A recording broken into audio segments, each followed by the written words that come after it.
What up, fam? Alright, you may be wondering why I'm outside. It's because, without any provocation, Eli from Geek Out Hobbies decided to cause war on the monkeys. To which I say, Eli, I accept.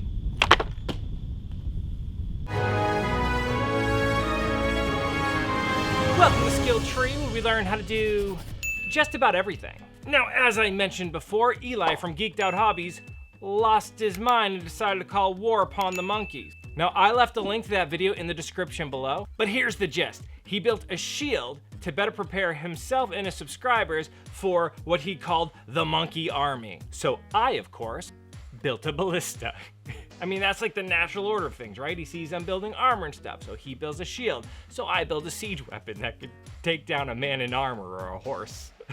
I might have escalated this one a little quicker than I should have. But here on Skill Tree, we go for shock and awe. So Eli, I expect a surrender down in the comments section below, where I will pin it for the world to see. But in case you decide to continue to fight the good fight, I'm gonna show my fellow skill monkeys how to prepare themselves and also make a ballista.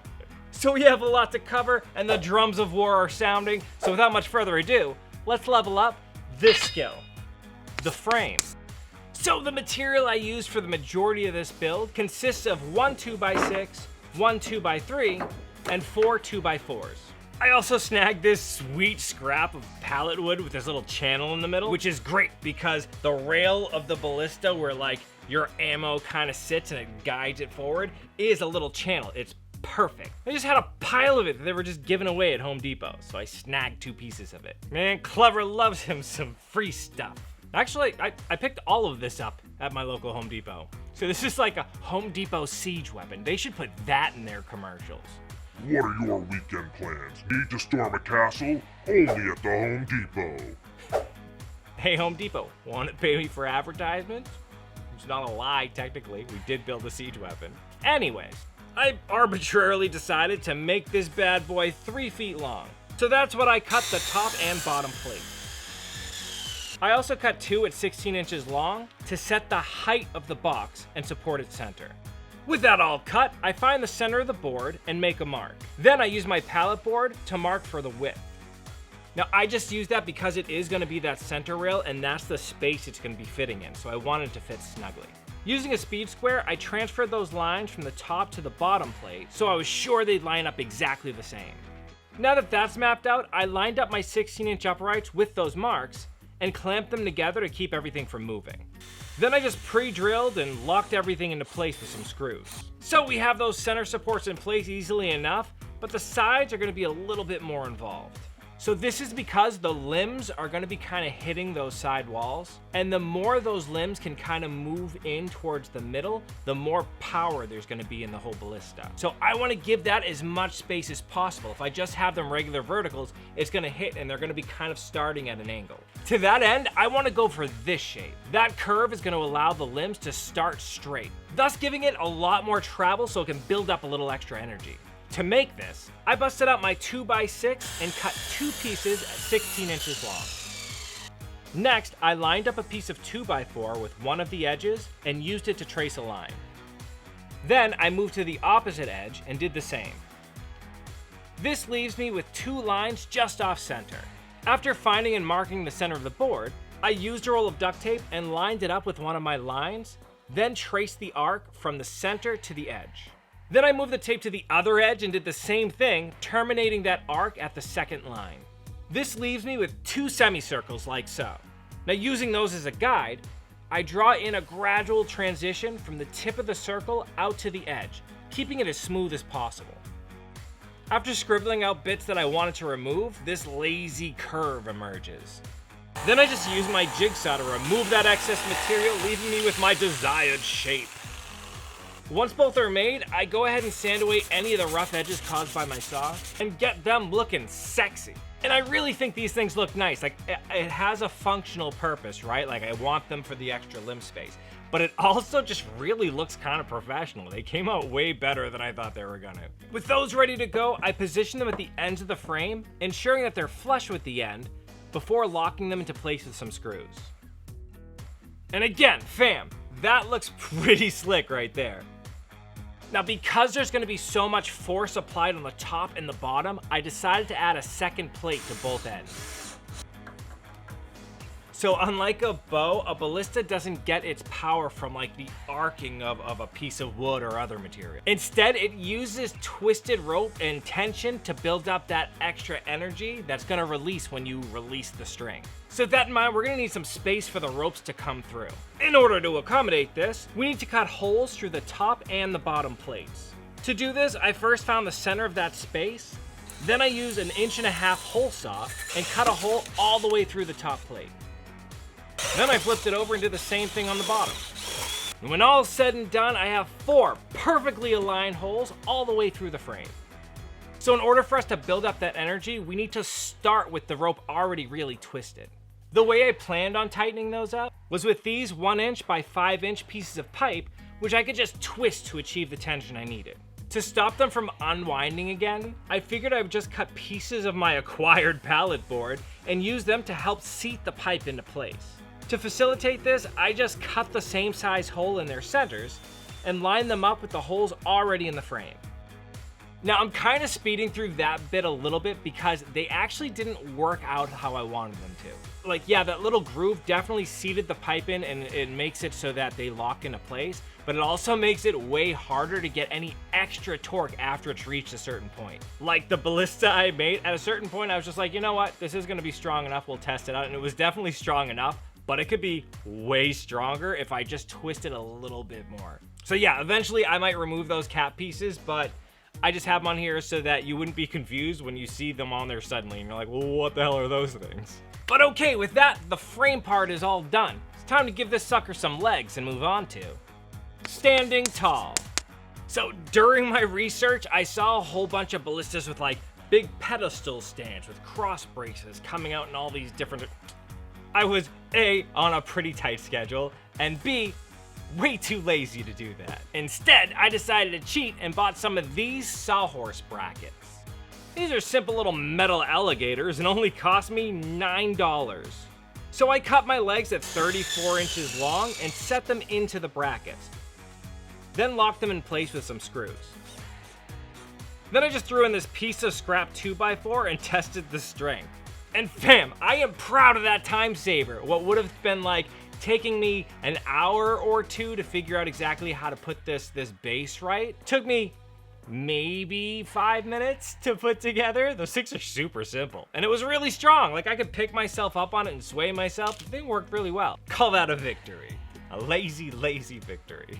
To the top of my stand, I added this little block of 2x4 to act as a mounting spot for the ballista.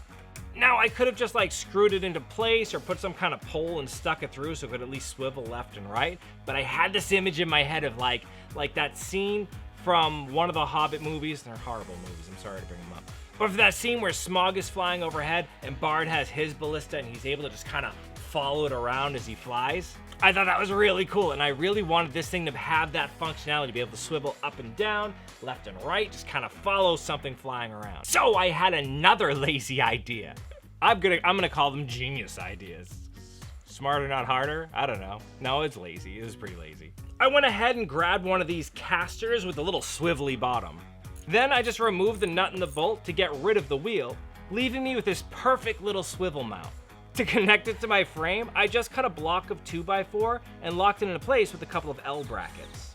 Next, I got a drill bit the same size of the caster bolt and drilled through the center of my block. Then it was just as simple as sliding my assembly into place and tightening it down. Finally, I attached the whole thing to my stand with some screws and washers. Now I have the ability to defend the village from marauding owl bears or wyvern or whatever. But before we can do that, we need to give this thing some power. And to do that, we gotta move on to building tension. So as I mentioned before, the ballista works by using energy that we've stored up in some twisted rope. And for our rope, I picked up 100 feet worth of this 3/8 nylon rope, which I then cut into 2 50-foot lengths. And again, I also grabbed these 1-inch by 5-inch metal nipples that will act as our capstan. Our capstan's the part that you twist in order to add the tension. I also grabbed this 1/2-inch by 18-inch pipe to help twist those into place, to help twist the nipples. I didn't need to add that. I just did.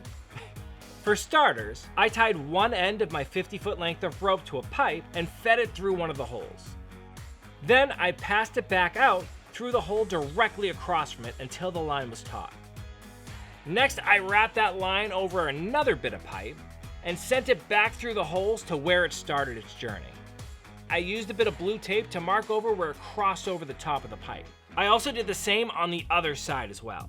With those as guides, it's simple to know how long my coils need to be. Now I can simply loop them between my hands at that distance and have a bundle of rope the exact size needed. And with that in hand, I just use a zip tie to secure the coils together. Then I use the tail of that zip tie to help me pull the rope through the holes in my frame. Then I just pass my pipe through the exposed loop and remove the zip tie. I found this to be a super easy way to get all of my rope exactly where I needed it. Like, while researching this, I saw a lot of other videos where people like thread it through one hole, bring it all the way around to the other hole, thread it through that hole, bring it all the way back, and do that like 16 times. Horrible. Do it this way, whole thing, 10 minutes. Okay, so that sets the rope in place, but before we can start twisting them up, we need to set the limbs in. For the limbs, I decided to use these 1.5" by 1.5" square pieces of oak. You really need to make sure you use a hardwood for this because it's going to be under such a massive amount of tension that you will break a softer wood like a pine. Now, I was worried about them moving or being able to slip out, so I decided to make a little bit of an indent or a space for the rope to be able to grip onto. To do this, I just laid the arm in place and marked the width of that bundle of rope. Then I used my sander to carve away some of that material. Now, I didn't want to take away too much because I really didn't want that to become a weak spot. Just enough to make sure that the rope was able to grab onto that space. And once both of them are done, I position them right in the center of those bundles of rope. That's called like a skein or a skein, that whole bundle there. It's spelled S-K-E-I-N. I guess it used to be made out of like sinew and whatnot. And now that we know it's called a skein, it's time to start tightening it. I just evenly twisted the pipe on both sides, which caused the rope to twist and tighten in on itself. When there is too much force for me to do it by hand any longer, I use that 18-inch length of pipe for added leverage.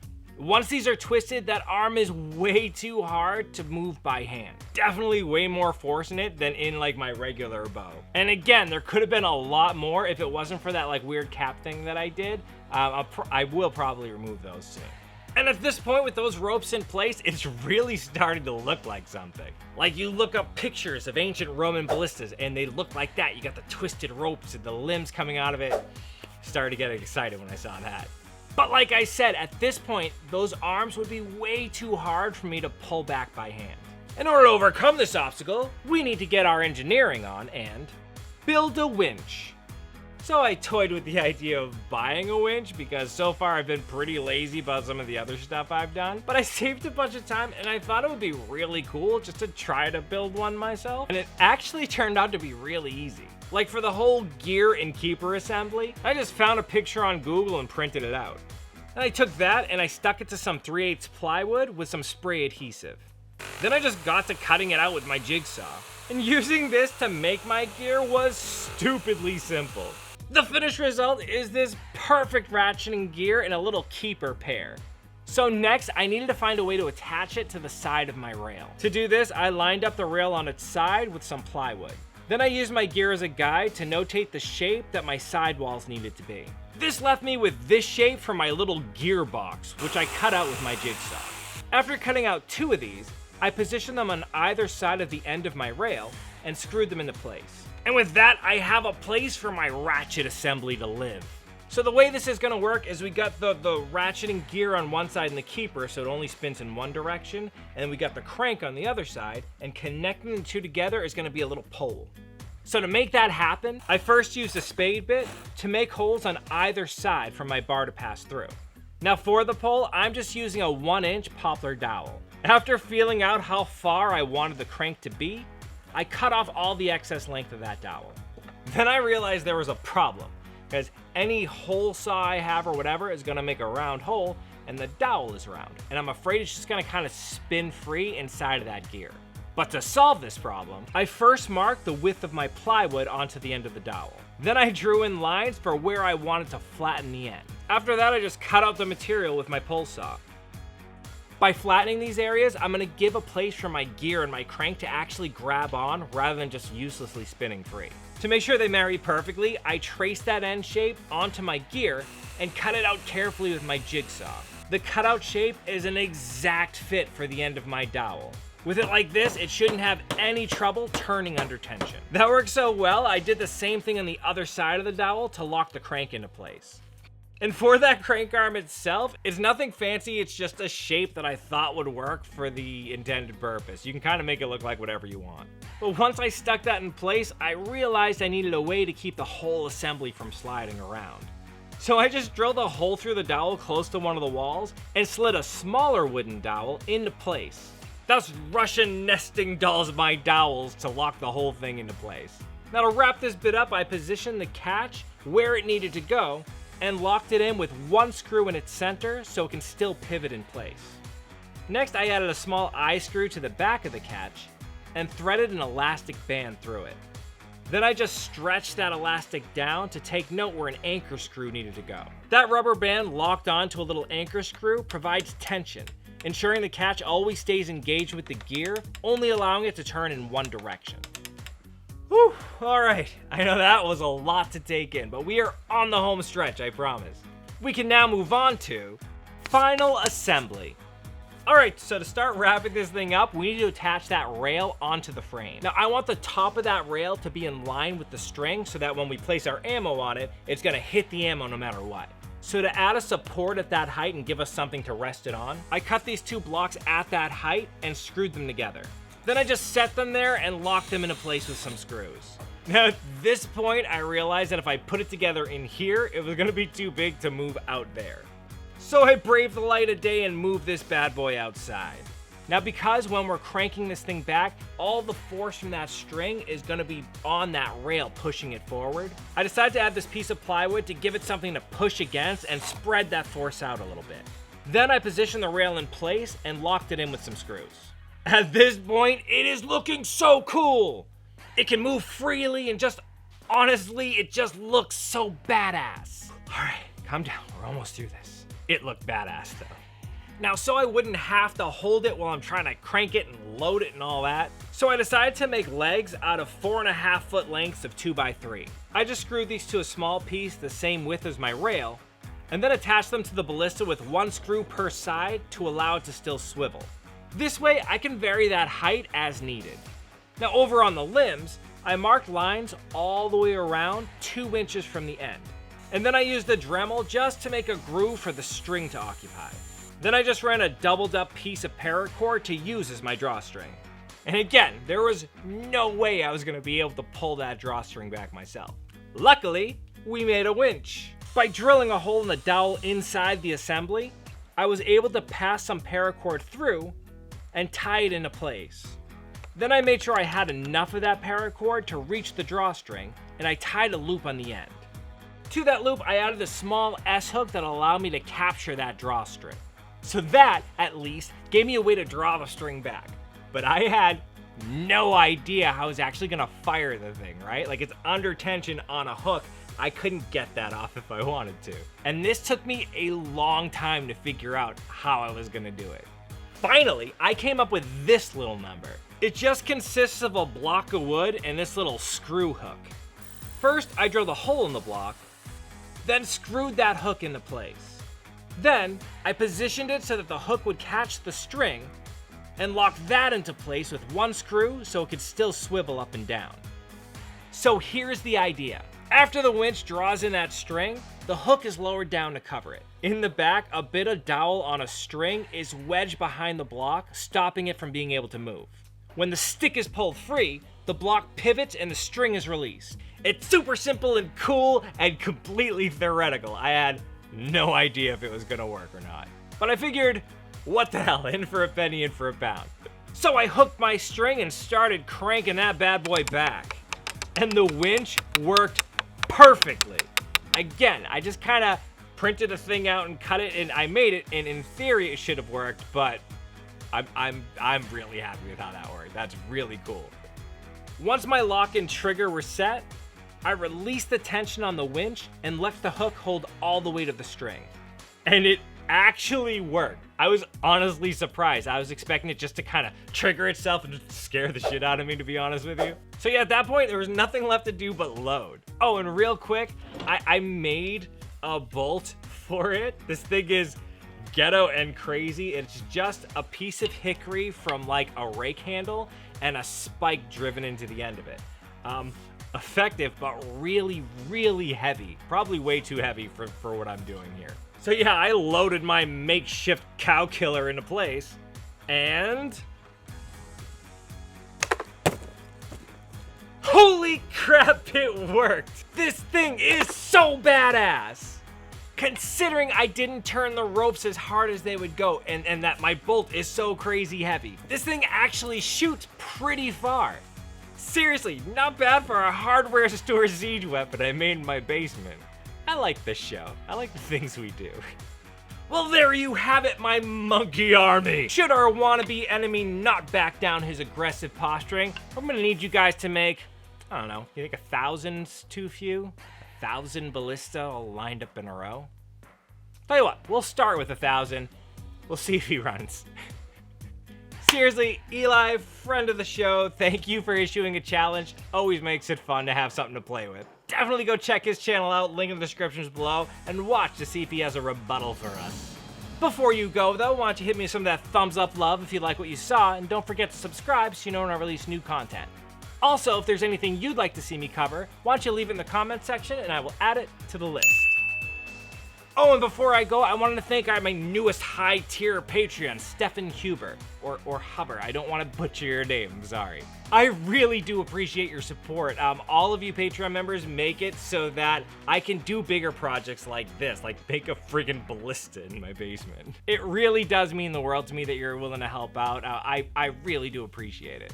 If any of you want to support the craziness on this show, why don't you look down in the description and check out my Patreon. Alright, well, I should get going. Ballista's ancient artillery. I wonder what it would take for us to make a cannon down here. In the meantime, keep leveling up, you.